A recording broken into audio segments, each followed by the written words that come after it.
नमस्कार, मैं नुपुर जारोली जैन आप सभी दर्शकों का अन्नदाता कार्यक्रम में स्वागत करती हूँ। हमारे राज्य में अरहर की खेती बहुत से किसान भाई करते हैं और जो किसान भाई खरीफ अरहर की खेती करना चाहते हैं उनके लिए जून का अंतिम सप्ताह इसकी बुआई के लिए उपयुक्त है। तो इसकी वैज्ञानिक तरीके से बुआई कैसे करें, इस बारे में जानकारी के लिए मिलते हैं वरिष्ठ वैज्ञानिक डॉक्टर SB अग्रवाल से। इस खरीफ मौसम की दलहनी फसलों में अरहर, जिसको तुअर भी कहते हैं, और ये दाल के रूप में उगाई जाने वाली सबसे महत्वपूर्ण फसल है, जिसका हमें भरपूर उत्पादन लेने के लिए हमारे किसान भाइयों को ऐसी तकनीकी अपनाना होगी जिससे लागत कम हो और उत्पादन में वृद्धि हो, जिससे किसान अपने आप में समृद्ध बन सके। यदि प्रजाति ऐसी जो कि कम अवधि की है और हम दूसरी फसल लेना चाहते हैं जिसमें ICPL 87 नाम की एक ऐसी प्रजाति है जो कि 150 दिन से पहले ही पककर तैयार हो जाती है, 140 दिन में। दूसरी ऐसी भी प्रजाति है जो कि TJT 501, ये प्रजाति भी 150 से 160 दिन में पककर तैयार हो जाती है।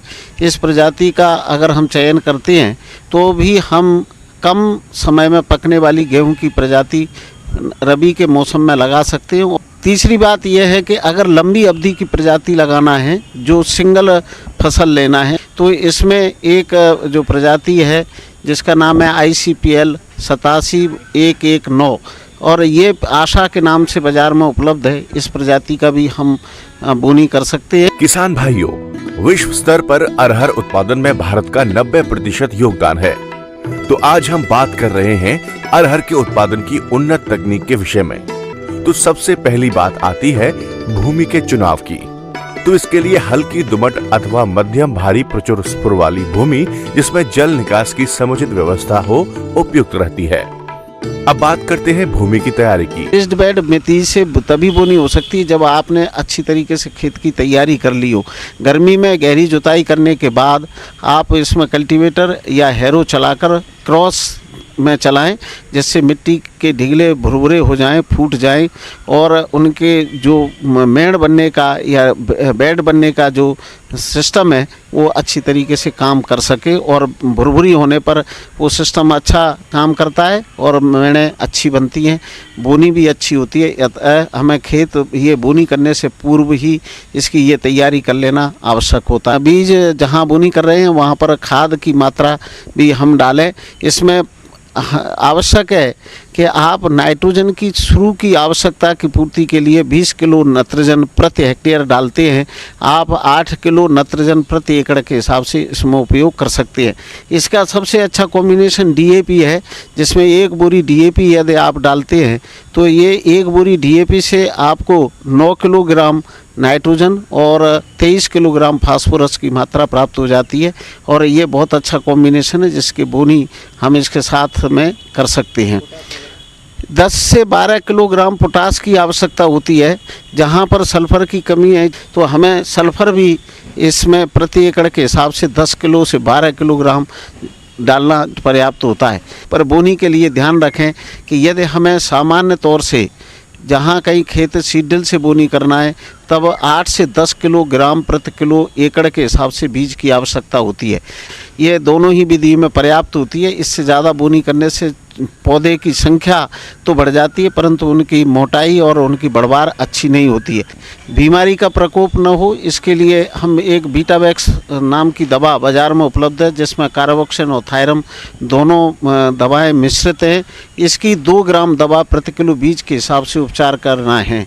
एवं फफूंदनाशक के बाद राइजोबियम कल्चर 4.10 ग्राम प्रति किलो की दर से बीजों को उपचारित करें, जिससे पौधों की बढ़वार अच्छी होगी।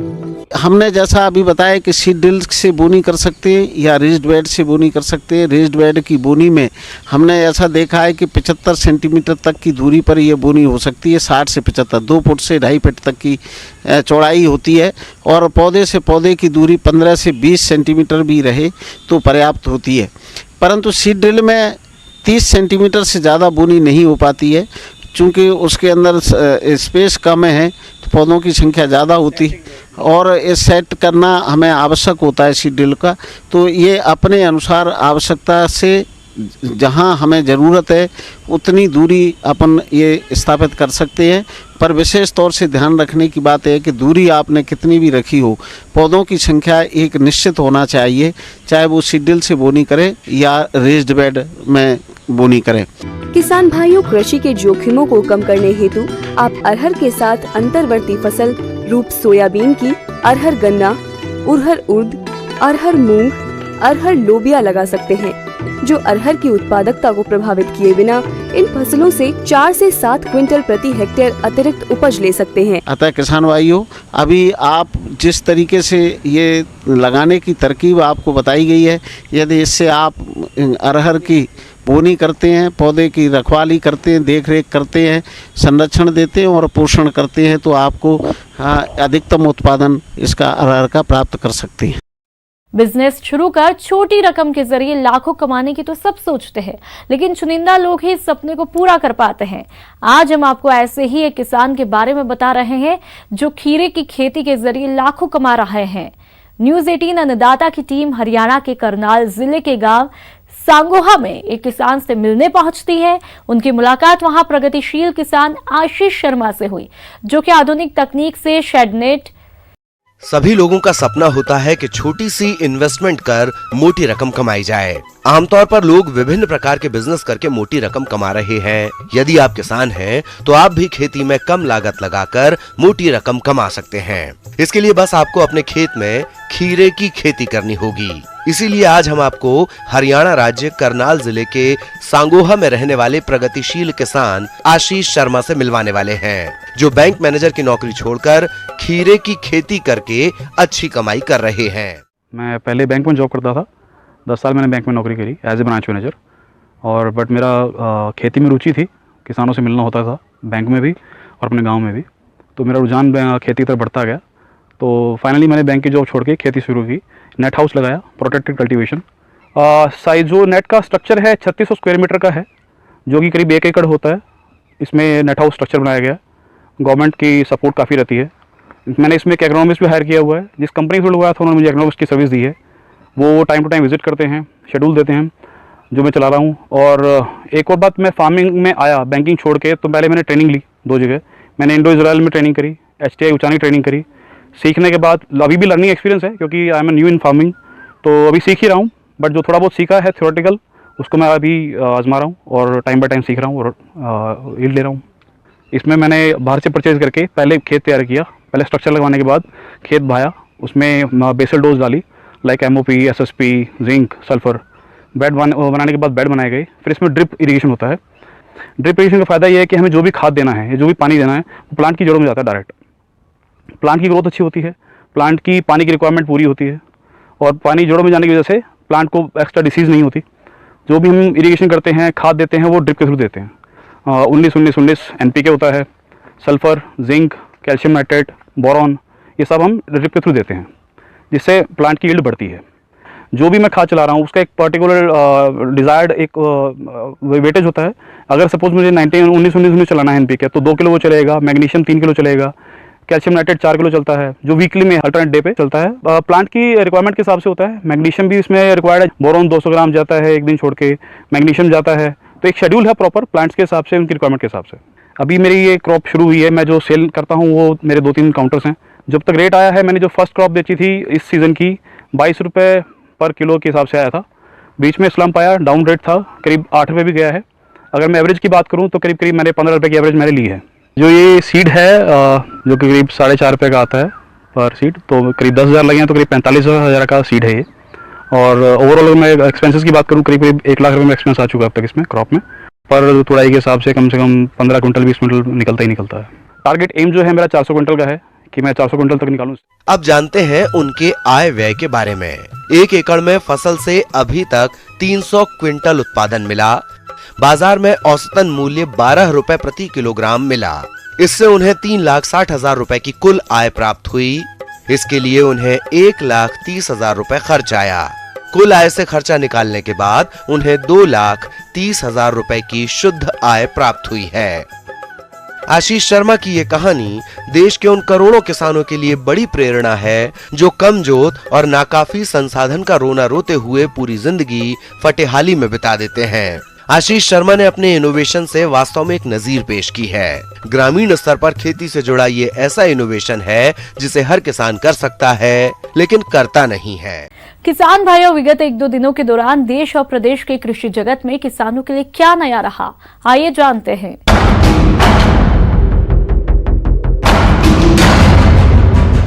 पूरा देश इन दिनों कोरोना संकट से जूझ रहा है और इसमें सबसे बड़ी समस्या दैनिक उपयोग के सामान यानी सब्जी और दूध है। ताजी सब्जी के लिए बाहर बाजार जाना है और बाहर का मतलब कोरोना संक्रमण का खतरा है। इसका असर किसानों के साथ लोगों की जेब और सेहत दोनों पर पड़ रहा है। इन दोनों समस्याओं को दूर करने के लिए श्रीनगर कृषि विभाग ने बड़ी पहल की है और इस पहल को नाम दिया है हर घर हरी सब्जी। श्रीनगर कृषि विभाग ने एक रेफ्रिजरेटर वैन मुहैया कराई है जो किसानों से ताजी सब्जी खरीदकर श्रीनगर मंडी, दूर दराज के सब्जी बाजार और लोगों के घरों तक जाती है, वो भी नो प्रॉफिट नो लॉस पर। यानी किसानों से जिस दाम में सब्जी खरीदी गई उस पर केवल लागत लगाकर खरीदार को सब्जी दी गई। सब्जी सीधे खरीदार तक जाने से कोरोना संक्रमण का खतरा भी कम रहता है और किसान और खरीदार दोनों का मुनाफा भी हो रहा है। डिपार्टमेंटल एक रेफ्रिजरेटेड वैन 24/7 मुहैया कर रखी है फार्मर उसको, उनके फील्ड तक ये वैन जमा जाकर उनकी सब्जियों की जो काश्त होती है डेली लेवल पर जमा करके हम कोशिश करते हैं उनको ये मार्केटिंग की सुविधा हो। ये सब्जी हम श्रीनगर के मार्केट में और श्रीनगर के आगे जहाँ जहाँ भी इसकी डिमांड है कंज्यूमर्स तक no profit no loss base पर ले जाते हैं। हम महकमा एग्रीकल्चर के बड़े शुक्रगुजार है कि और किसान भाइयों के भी बड़े शुक्रगुजार है कि जिनने सब्जी का काम शुरू किया है और एग्रीकल्चर डिपार्टमेंट उनसे लेता है और हर एक बंदे तक ये पहुंचती है और मुनासिब कीमतों में पहुंचती है। कृषि विभाग की योजना सब्जियों को उत्तर भारत की सब्जी मंडियों तक पहुंचाने की है, जिससे ज्यादा से ज्यादा सब्जी की सप्लाई हो सके और दूर दराज के किसानों को भी इस अभियान का फायदा मिल सके। Bureau report, news 18 network. अन्नदाता हेल्पलाइन निःशुल्क फोन संपर्क सेवा के माध्यम से आपके द्वारा पूछे गए प्रश्नों में से 1 या 2 महत्वपूर्ण प्रश्नों को हम अपने कार्यक्रम में शामिल करते हैं और इसी के तहत आज का चयनित प्रश्न और उसका जवाब इस प्रकार है। निःशुल्क अन्नदाता हेल्पलाइन में आज हमने जिस प्रश्न को शामिल किया है उसे पूछा है गांव सोनरी, जिला जयपुर की मुरलीधर ने। आपने वान की वृक्षों की नर्सरी तैयार करने के बारे में जानकारी चाहिए है, तो इसके लिए देखिए कार्यक्रम का यह अंश। नर्सरी या पौधशाला वो स्थान है जहां बीज की बुवाई, पौधों को तैयार करना, तैयार पौधों की देखभाल और उन्हें रोपण के लिए स्थान उपलब्ध कराना होता है। सामान्य तौर पर नर्सरी में फल, फूल, सब्जी, औषधीय और वानिकी पौधों को तैयार किया जाता है। सबसे पहले इसमें करना क्या है, सीड को कलेक्शन ही सबसे बड़ी बात है। कलेक्शन के पहले सबसे पहले स्मार्ट पेड़ को चुना जाता है। जैसे कि हम लोग नहीं करते हैं, कोई बच्चा पेड़ नहीं, बूढ़ा पेड़ नहीं, टेढ़ा मेरा पेड़ नहीं, देखने में एकदम स्मार्ट हो, टेढ़ा मेरा नहीं हो, मेन स्टेम ऊपर हो, उससे से उसका कलेक्शन करना चाहिए, जिसको हम लोग प्लस ट्री कहते हैं। तो अभी तक पॉपुलर कटिंग और ETP लगा सकते हैं। इसके अलावे है जो महोगनी है, सागवान है, सहजन है, फूलझारू हुआ, नीम का भी समय आ रहा है, बांस का भी है, डिफरेंट बांस का भी कटिंग को लगा सकते हैं। इसके बाद जामुन है। इस तरह के सीड को कलेक्शन किया सकता है। सब सीड कलेक्शन करके पहले उसको सुखाकर ग्रेडिंग कर लेते हैं। ग्रेडिंग करके छांट के उसको हम लोग ट्रीटमेंट करेंगे। ट्रीटमेंट में क्लोरोपाइरिस बहुत जरूरी है। क्लोरोपाइरिस 2 मिनट, चाहे 5 मिनट या जीरम या थीरम से उसको ट्रीटेड करके तभी लगाना चाहिए। कटिंग की भी जहाँ तक बात है, चाहे कटिंग पॉपुलर हो या कोई बांस हो या एनी अदर हो, उसमें भी उपचारित किया जाता है। जैसे क्लोरोपाइरिस 2 ml पर लीटर के रेट से उसमें 2-4 मिनट, 5 मिनट, मैक्सिमम 5 मिनट उसे उपचारित कर ही के लगाना चाहिए, ताकि ये इन्फेक्शन और फंगल और इंसेक्टिसाइडल का जो रहता है उसमें इस तरह से किल होता है, फ्रेश हो जाता है। नर्सरी या तो आप खुले प्रक्षेत्र या पॉली हाउस अथवा ग्रीन हाउस में तैयार कर सकते हैं। पॉली हाउस अथवा ग्रीन हाउस में पौधे लगाना खुले की अपेक्षा अधिक फायदेमंद होता है। सिंचाई निश्चित तापमान, आर्द्रता एवं नमी मिलने की वजह से साधारण रूप से उगाए गए पौधों की अपेक्षा गुणात्मक एवं परिणात्मक रूप से काफी बेहतर होते हैं। 1:1 रेशियो मिट्टी है, बालू है इसका और खाद FIM उसको मिक्स करके पॉलीथीन में लगा रेडी रख देना चाहिए और तब सीड डालना चाहिए। ट्रीटेड करके उपचारित कर ही मतलब उसमें डालना चाहिए। जमीन में भी सोइंग किया जा सकता है, लेकिन उतना इफेक्टिव नहीं होगा, उसको प्लांटेशन में थोड़ी दिक्कत होती है। इसीलिए वो पॉलीथीन में करने पर उसको आसानी से जहां आपको साइट में जहां लगाना है वहां पर आप लगाते हैं। पौधशाला हेतु उपलब्ध 4 इंच चौड़ाई और 10 इंच लंबाई की पॉलीथीन थैलियां लेकर 5 से 6 छिद्र कर लें। थैली के आधे भाग में 10 से 12 छिद्र हो जाएंगे। इसके बाद थैलियों को भरने के लिए पौधशाला की क्यारियों में ही छनी हुई गोबर की खाद, चिकनी मिट्टी और बालू रेत को बराबर भाग में मिलाकर मिश्रण बना लें और फिर थैलियां भरना शुरू करें। थैलियां भरकर क्यारियों में सीधे रखें, जिससे छोटे पौधे कलम लगाने और पानी देने में आसानी होगी। साथ ही आप इनमें दूसरे पौधों को भी लगा सकते हैं। पॉलीथीन में लगे पौधे थोड़ा सा प्रबंध पर ध्यान रखना चाहिए, खासकर प्रबंध, टिकाऊ प्रबंधन, सस्टेनेबल मैनेजमेंट हम लोग कहते हैं। मतलब कि इंसेक्ट बहुत ज्यादा हो या प्रॉब्लम ज्यादा हो तो उस पर तभी ट्रीटमेंट करना चाहिए, केमिकल अदरवाइज नहीं। समय समय पर जैसे कि हम लोग नेट हाउस, पॉली हाउस में, मिस चेम्बर में हम लोग रखे हुए हैं, नहीं है तो कम से कम छांव में रखना चाहिए। हल्का मॉइस्चर मेंटेन करना चाहिए और उस पर हमेशा निगरानी रखना चाहिए किसकी मोर्टेलिटी हो नहीं रही है, सूख रहा है, किस कारण से, इस पर ध्यान रखना चाहिए। हमेशा वीड वगैरह या और भी तरह के जो है वो हमेशा निकालते रहना चाहिए ताकि हमेशा मेंटेन रहे और इसको कोई बढ़ने में उसको कोई दिक्कत नहीं हो। समय समय पर फॉर्मेलिन या और भी क्लोरोपाइरिफॉस से थोड़ा सा स्प्रेइंग कर देना चाहिए, हल्का फुल्का। जब इस तरह के कोई इन्फेक्शन या इन्फेस्टेशन अगर होता है तो उपचारित करना चाहिए। इस तरह से करने पर वैज्ञानिक ढंग से या ज्यादा बेहतर होगा, किसान को बाद में मोर्टेलिटी नहीं होगा। आइए अब एक नजर डालते हैं राज्य के कुछ चुनी हुई मंडियों के प्रमुख फसलों के बाजार भाव पर।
किसान भाई अन्नदाता आपकी सेवा के लिए संकल्परत है। कृषि संबंधित समस्या और सुझावों के लिए आप हमें इस पते पर भी संपर्क कर सकते हैं। प्रोड्यूसर अन्नदाता news 18 Rajasthan, Ramoji film city, Hyderabad 501512।